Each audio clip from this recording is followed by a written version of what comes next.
Olá pessoal, chegamos ao artigo 100 da Constituição, que diz o seguinte: os pagamentos devidos pelas fazendas públicas federal, estaduais, distrital e municipais, em virtude de sentença judiciária, far-se-ão exclusivamente na ordem cronológica de apresentação dos precatórios e à conta dos créditos respectivos, proibida a designação de caso ou de pessoas nas dotações orçamentárias e nos créditos adicionais abertos para este fim. Parágrafo 1º. Os débitos de natureza alimentícia compreendem aqueles decorrentes de salários, vencimentos, proventos, pensões e suas complementações, benefícios previdenciários e indenizações por morte ou por invalidez, fundadas em responsabilidade civil, em virtude de sentença judicial transitada em julgado, e serão pagos com preferência sobre todos os demais débitos, exceto sobre aqueles referidos no parágrafo 2º deste artigo. Parágrafo 2º. Os débitos de natureza alimentícia, cujos titulares, originários ou por sucessão hereditária, tenham 60 anos de idade, ou sejam portadores de doença grave, ou pessoas com deficiência, assim definidos na forma da lei, serão pagos com preferência sobre todos os demais débitos, até o valor equivalente ao triplo fixado em lei, para os fins do disposto no parágrafo 3º deste artigo, admitido o fracionamento para essa finalidade, sendo que o restante será pago na ordem cronológica de apresentação do precatório.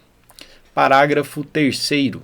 O disposto no caput deste artigo, relativamente à expedição de precatórios, não se aplica aos pagamentos de obrigações definidas em lei, como de pequeno valor, que as fazendas referidas devam fazer em virtude de sentença judicial transitada em julgado.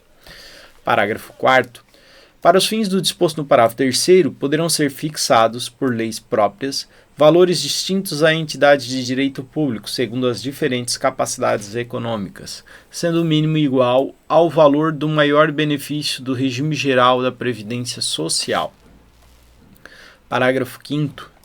É obrigatória a inclusão no orçamento das entidades de direito público de verba necessária ao pagamento de seus débitos oriundos de sentenças transitadas em julgado, constantes de precatórios judiciários apresentados até 2 de abril, fazendo-se o pagamento até o final do exercício seguinte, quando terão seus valores atualizados monetariamente. Parágrafo 6º. As dotações orçamentárias e os créditos abertos serão consignados diretamente ao Poder Judiciário, cabendo ao presidente do tribunal que proferir a decisão exequenda, determinar o pagamento integral e autorizar, a requerimento do credor, exclusivamente para os casos de preterimento do seu direito de precedência ou de não alocação orçamentária do valor necessário à satisfação do seu débito, o sequestro da quantia respectiva. Parágrafo 7º. O presidente do tribunal competente que, por ato comissivo ou omissivo, retardar ou tentar frustrar a liquidação regular de precatórios, incorrerá em crime de responsabilidade e responderá também perante o Conselho Nacional de Justiça. Parágrafo 8º. É vedada a expedição de precatórios complementares ou suplementares de valor pago, bem como o fracionamento, repartição ou quebra do valor da execução para fins de enquadramento de parcela do total que dispõe o parágrafo 3º deste artigo. Parágrafo 9º. Sem que haja interrupção no pagamento do precatório e mediante comunicação da fazenda pública ao tribunal, o valor correspondente aos eventuais débitos inscritos em dívida ativa contra o credor do requisitório e seus substituídos deverá ser depositado à conta do juízo responsável pela ação de cobrança que decidirá pelo seu destino definitivo. Parágrafo 10º.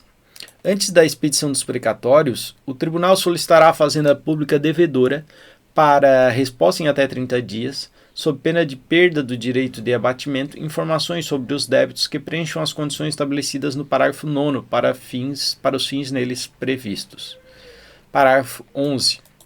É facultada ao credor, conforme estabelecido em lei do ente federativo devedor, com autoaplicabilidade para a União, a oferta de créditos líquidos e certos que originalmente lhes são próprios ou adquiridos de terceiros reconhecidos pelo ente federativo ou por decisão judicial transitada em julgado para, inciso 1, quitação de débitos parcelados ou débitos inscritos em dívida ativa do ente federativo devedor, inclusive em transação resolutiva de litígio e, subsidiariamente, débitos com a administração autárquica e fundacional do mesmo ente. Inciso 2. Compra de imóveis públicos de propriedade do mesmo ente disponibilizados para venda. Item 3. Pagamento de outorgas de delegações de serviços públicos e demais espécies de concessão negocial promovidas pelo mesmo ente. Inciso 4. Aquisição inclusive minoritária de participação societária disponibilizada para a venda do respectivo ente federativo. Ou 5. Compra de direitos disponibilizados para a cessão do respectivo ente federativo, inclusive, no caso da União, da antecipação de valores a serem recebidos a títulos do excedente em óleo em contratos de partilha de petróleo. Parágrafo 12. A partir da promulgação desta emenda constitucional, a atualização de valores de requisitórios, após a sua expedição até o efetivo pagamento, independentemente de sua natureza, será feita pelo Índice Oficial de Remuneração Básica da Caderneta de Poupança e, para fins de compensação da mora, incidirão juros simples no mesmo percentual de juros incidentes sobre a caderneta de poupança, ficando excluída a incidência de juros compensatórios. Parágrafo 13. O credor poderá ceder total ou parcialmente seus créditos imprecatórios a terceiros, independentemente da concordância do devedor, não se aplicando ao cessionário disposto nos parágrafos 2º e 3º. Parágrafo 14. A cessão de precatórios, observado o disposto no parágrafo 9º deste artigo, somente produzirá efeitos após comunicação, por meio de petição protocolizada, ao tribunal de origem e ao ente federativo devedor. Parágrafo 15. Sem prejuízo do disposto neste artigo, lei complementar a esta Constituição Federal poderá estabelecer regime especial para pagamento de crédito de precatório de Estados, Distrito Federal e municípios, dispondo sobre vinculações à receita corrente líquida e forma e prazo de liquidação. Parágrafo 16.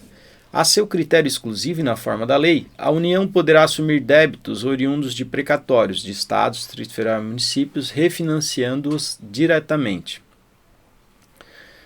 Parágrafo 17. A União, os Estados, o Distrito Federal e os municípios aferirão mensalmente em base anual o comprometimento de suas respectivas receitas correntes líquidas com o pagamento de precatórios e obrigações de pequeno valor. Parágrafo 18. Entende-se como receita corrente líquida, para os fins de que trata o parágrafo 17, o somatório das receitas tributárias, patrimoniais, industriais, agropecuárias, de contribuições e serviços, de transferências correntes e outras receitas correntes, incluindo as oriundas do parágrafo 1º do artigo 20 da Constituição Federal, verificado no período compreendido pelo segundo mês imediatamente anterior ao da referência e os 11 meses precedentes, excluídas duplicidades e deduzidas. Inciso 1. Na União, as parcelas entregues aos Estados, Distrito Federal e aos municípios por determinação constitucional. Inciso 2. Nos Estados, as parcelas entregues aos municípios por determinação constitucional. Inciso 3. Na União, nos Estados, no Distrito Federal e nos municípios, a contribuição dos servidores para custeio de seu sistema de previdência e assistência social e as receitas provenientes da compensação financeira referida no parágrafo 9º do artigo 201 da Constituição Federal. Parágrafo 19. Caso um montante total de débitos decorrente de condenações judiciais imprecatórias e obrigações de pequeno valor, em período de 12 meses, ultrapasse a média do comprometimento percentual da receita corrente líquida nos 5 anos imediatamente anteriores, a parcela que exceder esse percentual poderá ser financiada, excetuada dos limites de endividamento de que tratam os incisos 6 e 7 do artigo 52 da Constituição Federal e de quaisquer outros limites de endividamento previstos, não se aplicando a esse financiamento a vedação de vinculação da receita prevista no inciso 4 do artigo 167 da Constituição Federal. Parágrafo 20.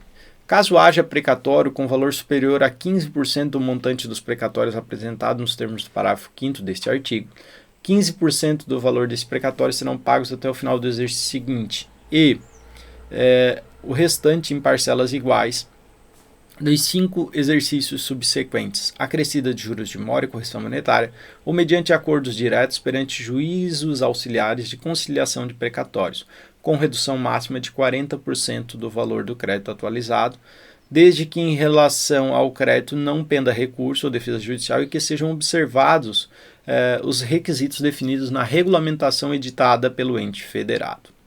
Parágrafo 21. Ficam a União e os demais entes federativos, nos montantes que lhes são próprios, desde que aceito por ambas as partes, autorizadas a utilizar valores objeto de sentenças transitados em julgados devido à pessoa jurídica de direito público para amortizar dívidas vencidas ou vincendas. Inciso 1. Nos contratos de refinanciamento cujos créditos sejam detidos pelo ente federativo que figure como devedor na sentença de que trata o caput deste artigo. Inciso 2. Nos contratos em que houve prestação de garantia a outro ente federativo. Inciso 3. Nos parcelamentos de tributos e de contribuições sociais. E, inciso 4, nas obrigações decorrentes do descumprimento de prestações de contas ou de desvio de recursos. Parágrafo 22. A amortização de que trata o parágrafo 21 deste artigo, inciso 1, nas obrigações vencidas, será imputada primeiramente às parcelas mais antigas. Inciso 2, nas obrigações vincendas, reduzirá uniformemente o valor de cada parcela devida, mantida a duração original do respectivo contrato ou parcelamento. Certo, pessoal? Estamos juntos e até o próximo artigo.